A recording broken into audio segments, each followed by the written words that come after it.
sukanya dulu Pak tadi yang saya ceritakan makanya mereka tahu. Jadi kalau berbicara duka di Nurul ini, kalau secara pribadi, kalau saya ditanya, karena mungkin latar belakang keluarga, kalau abang memang saya tak sempat kenal ayah saya. Walaupun saya waktu SMP di Panyapuhan itu ranking 2, itu cuman yang ada buku tulis. Tapi setelah di Nurul Ilmi, belum Nurul Ilmi dulu namanya, Mas Plus Perguruan Rakyat. Di situ semua buku lengkap. Bahkan baju sekolah pun angkatan pertama itu dikasih Pak dulu. Baju sekolah gratis, dijahitkan. Semua gratis pada saat itu. Ini adalah sesuatu hal yang luar biasa bagi saya. Kemudian dalam perjalanannya mungkin, makanya kalau dalam pemahaman saya, angkatan pertama lah yang sebenarnya paham betul perjalanan awal Nurul ini atau Mas Plus Perguruan Rakyat. Karena yang angkat genteng pun kita, yang angkat apa semua kita, libur kita sekolah karena itu. Jadi kalau sukanya, itulah suka dukanya. Kalau dukanya, kalaupun di sini Pak Dokter mungkin ada miskomunikasi dulu waktu saya menjadi di sini Pak, dulu waktu saya kuliah di Setain, di sini saya menjadi penanggung jawab asrama. Jadi saya tidak menyalahkan Pak Dokter saat itu. Kebetulan sudah libur, kalau di sini libur pulang semua. Kebetulan ada yang tinggal entah 6 orang atau 8 orang. Dibuat galai ikan mas itu berarti aman aja. Dibuat galai ikan mas. Dibangun galai dulu dia masa lu ikan itu galai. Sudah selesai itu, pas berbuka sudah selesai. Tinggal laporan. Tentu ada yang bertanggung jawab. Jadi dijumpai oleh Pak Purwola saya. Ini pilihan. Tapi setelah putusan itu, jumpa lagi saya sama Bapak. Pada saat kita menjawab, Bapak datang membagikan zakat. Bapak bertanya, kenapa kau di sini? Tapi Pak, udah tolong jadi serawan. Dengan polosnya saat itu. Tapi alhamdulillah, dengan seperti itu, adakah perasaan tidak enak dari saya pribadi dari Pak Dokter? Alhamdulillah tidak ada. Ya. Jadi, saya pun kalau ditanya orang kenapa pindah, saya katakan dengan bagus. Karena pantang bagi kami lebih pertama itu menciptakan yang tidak baik keluar dari kami. Saya ingin menempa diri. Alhamdulillah Pak, beberapa tahun kemudian saya jumpa lagi Bapak sudah menjadi ketua umum di cabang Padang Sidimpuan saya. Hadir Bapak, dorongan bagi saya untuk berorganisasi. Kemudian tidak berapa lama kemudian saya sarjana, kebetulan saya tidak datang ke Nurul Ilmi untuk mengabdikan diri. Saya tetap eksis di luar, akhirnya menjadi guru agama di SMP Negeri 3 Padang Sidimpuan. Dan karena aktif berorganisasi, saat ini saya diamanahkan sebagai salah satu anggota KPU Kota Padang Sidimpuan. Sering saya sampaikan pada saat MOS kalau diundang bahwa bukan tidak mungkin beberapa tahun ke depan posisi-posisi strategis di Kota Padang Sidimpuan ini dipegang oleh anak-anak Nurul Ilmi seperti itu kata saya. Bayangkan dengan wajah yang sedemikian muda, abang pun tidak disangka jadi anggota KPU. Kenapa? Karena sangat susah menjadi anggota KPU itu. Kenapa? Pada saat mau menjadi anggota KPU, kita harus menceritakan tentang diri kita, tentang loyalitas, integritas, dan independensi kita. Yang saya ceritakan dalam makalah saya itu adalah tentang kepemimpinan saya di asrama. Itu yang saya ceritakan. Makanya pada saat itu Pak Harahap, dosen UGM, Tamatan Nurul Ilmi rupanya seperti itu. Maka saya dari depan ini bukan karena depan Pak Bajurang, jangan pernah malu mengatakan bahwa saya alumni Nurul Ilmi. Kemudian kami mohon maaf kepada adik-adik, kenapa Al-Kamil? Nama organisasi kita alumni ini. Ya, itu dulu kalau Kamal kan sempurna, Kamilun kan cantik kan. Itu harapan kita alumni Nurul Ilmi ini adalah orang-orang yang menjadi sempurna, memberikan manfaat kepada manusia di sekitarnya. Maka dibuatlah Al-Kamil. Bila dipanjangkan, M-nya itu sebenarnya karena kami angkatan pertama tidak ikut. M-nya itu karena kami madrasah, makanya seperti itu Pak. Alumni madrasah, kami kan madrasah Pak, adik-adik ini yang SMA, biar tetap ikut angkatan pertama itu.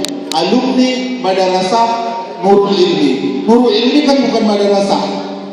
Kalau dari segi pendidikannya sudah menjadi sekolah umum, tetapi tetap mengadopsi nilai-nilai keislaman. Itu hal yang biasa berbagian itu.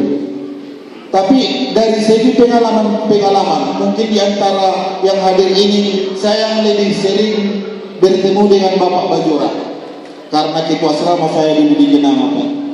Dan saya sering dibawa makan ke Sepiro, rumah makan siang malam. Asal pergi ke Bunga Bondar ikut saya sama si Rambuli. Makanya ingat saya. Itulah sekilas. Jadi dimanapun kita berada, kalau kami sebagai abangan harapan saya, kita tunjukkanlah bahwa memang di Nurul Ilmi ini telah terbentuk karakter dan pribadi kita. Kalau saya seperti itu pemahaman saya. Mungkin ada dari saudara Ridwan. Sebelum saya kasih kepada Pak Bajoro. Yang bicara ini ketua OSIS pertama.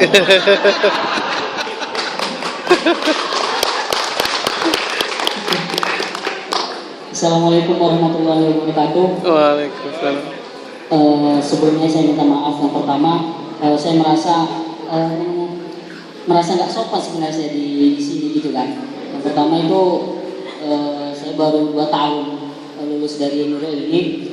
Baru yang kedua, saya bingung sama panitia tadi. Jadi sini dia kesana ngapain gitu, kan? Jadi itulah tadi ceritakan, ya udah ceritakan aja, kalau bisa diceritakan.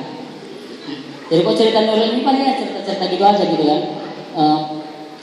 Mungkin saya lebih berbicara tentang teman-teman yang di mahasiswa seperti itu kan. Seperti itu panitia, seperti itu. Nah, saya baru 2 tahun gitu kan. Mungkin banyak yang kenal gitu kan, udah mulai. Saya nggak suka dibilang pengusaha gitu. Bukan pengusaha, tapi orang yang suka berusaha gitu. Nah, karena pengusaha itu udah standar sudah lebih tinggi gitu kan. Nah, di 2 bulan yang lalu saya bersama ada juga 5 orang, kita kan ada 5 orang, kita membangun CV perusahaan komentar gitu kan, ada 5 orang, membuat perusahaan namanya CV Pandawa Group. Nah, itu yang nanti kita produksi itu yang seperti ini, minuman aqua, yang cup-cup seperti itu gitu kan. Nah, namanya dia kita buat itu, ini kan aqua. Nah, logat bahasa di Rantau Praai, di Labuan Batu, dia misalkan ada air batu, air batu gitu kan, air pae gitu kan. Jadi kita buat namanya itu, namanya Pak, air aqua. Nah, itu namanya. Betul-betul kita modifikasi dari yang aqua ini, karena aqua kan udah sangat umum kayak gitu. Nah, itu 3 bulan yang lalu. Terus apa lagi? Nah, jadi awal-awal saya kuliah, saya juga orang yang gagal dulu Pak, gagal dulu waktu senam PTN. Nah, gagal sama ya. saya ketua OSISnya dulu itu. Nah, gagal di tahun 2012 saya gagal. Saya coba di FKUI, gagal Pak. FKUI baru di mana? Saya bingung lagi saya. Saking banyaknya, di Unpad juga pernah saya coba gagal kan. Baru saya nyoba di STP, Sekolah Tinggi Penerbangan Indonesia kan, saya ambil teknik navigasi dan badan saya belum sebegini ini, belum sebegini. Jadi lari-lari apa itu bisa kan. Nah, situ lulus, mungkin Edi juga itu berarti kalau saya masuk itu junior saya si Edi gitu kan. Nah saya lulus, namun saya berprinsip saya sebenarnya bukan di sini passion saya seperti itu. Saya pengen jadi dokter kayak gitu. Nah saya memberanikan diri, lalu saya masuk di FOI dari jalur UMB gitu kan. Nah dari situ di semester saya berpikir ini nggak bisa seperti saya bukan dari keluarga yang betul-betul kaya seperti itu kan. Nah dari situ saya mulai saya lihat peluang di kampus. Nah tiba-tiba ada ruko di samping kampus itu kios itu kan nggak waktu disewakan sewanya 10 juta. Waktu mau masuk praktikum tentang anatomi saya belum masuk saya saya negosiasi kan ada uang pas 1 juta waktu di kantong langsung saya kasih baru saya masuk udah terapi itu kan. Nah, lalu saya bingung 9 juta lagi dari mana gitu kan.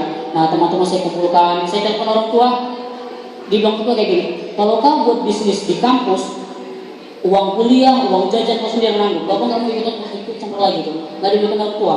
Tapi saya berprinsip bahwasannya kedepannya ini pasti berhasil kayak gitu.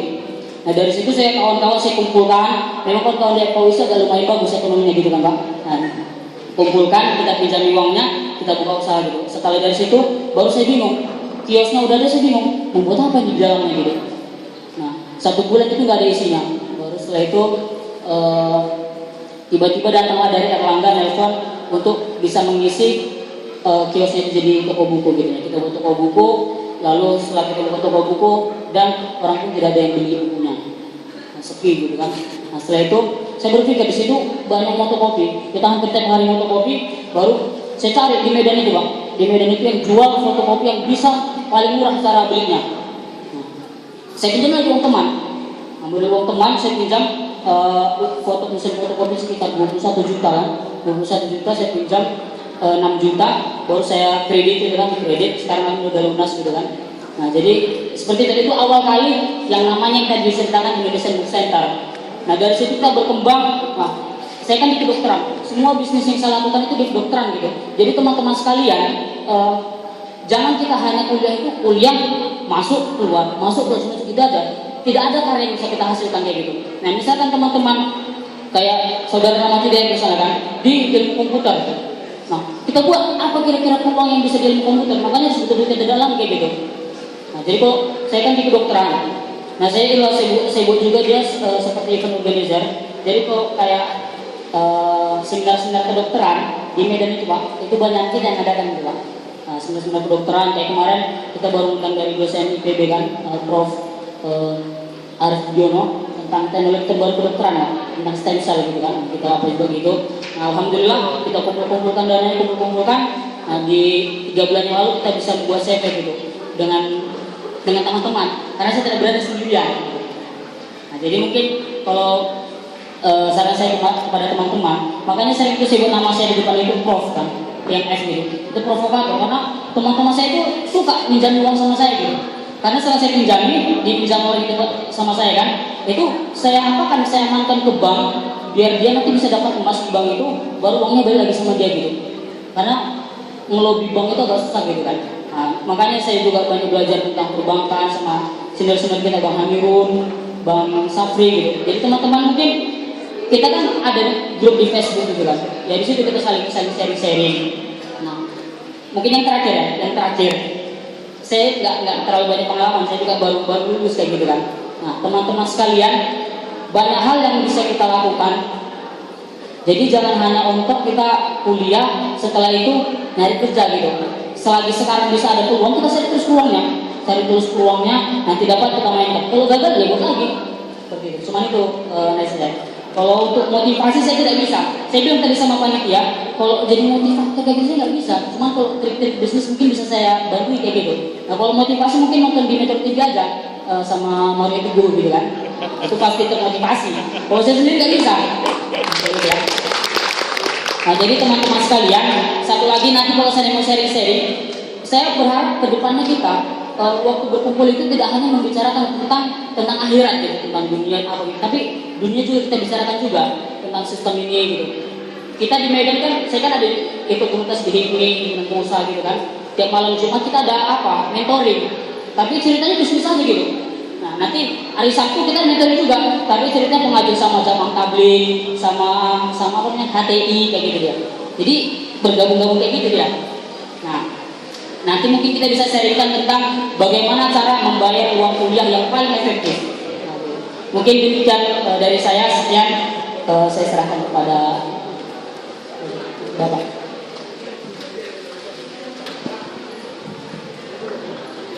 Assalamualaikum warahmatullahi wabarakatuh. Waalaikumsalam warahmatullahi wabarakatuh. Bersyukur kita panjatkan kepada Allah Subhanahu wa Ta'ala. Bahwa Nabi Muhammad sallallahu alaihi wasallam para sahabat hari karena berjalan itu dengan hamba berkah kepada kita semua dan anak-anak Nabi Muhammad. Jadi saya biasa memang ceritakan sejarahnya sekolah ini. Sekolah ini muncul dengan ide pengalaman kita sewaktu masih muda. Saya ini orang miskinnya dulu, mungkin lebih miskin dari kalian. Cuman saya bukan anak yatim piatu. Di sini banyak yatim, ada anak piatu, ada anak yatim piatu macam-macamnya. Saya kebetulan bukan anak yatim piatu. Tapi pada saat itu keluarga saya miskin. Ya, saya tinggal di rumah banda, sekolah di Sepiro. Jarak umur 6 kilometer. Saya jalan kaki ke sekolah 6 kali seminggu 12 kilometer. Jalan setapak, ya, masih banyak harimau di hutan-hutan di tempat kita jalan. Tahun 50-an, ya, betul-betul sakit. Jadi ayah saya bilang, kalau mau sekolah, lihatlah abang-abang saya itu jadi petani katanya. Lihatlah kakak-kakak saya itu jadi petani, kalau kita punya usaha sawah. Kalau kau nggak bersekolah, saya betul. Makanya saya gigih pergi sekolah ke Sepiro lebih 2,5 tahun jalan kaki. Tapi sekolah-sekolahnya bukan sekolah favorit. Nah, dari dulu suka sholat, bersama orang tua, ya, bekerja bersama orang tua mencari nafkah. Saya sekolah itu dulu tidak terasa itu susahnya waktu saya sekolah itu. Kalau kemuannya keras, tidak ada, susah itu yang jalan. Kalau saya pikir sekarang ya yang susah saya itu. Kalau dulu tidak terasa susah sekali. Ya, saya sekolah rajin, ya, tamat, terus UI masuk.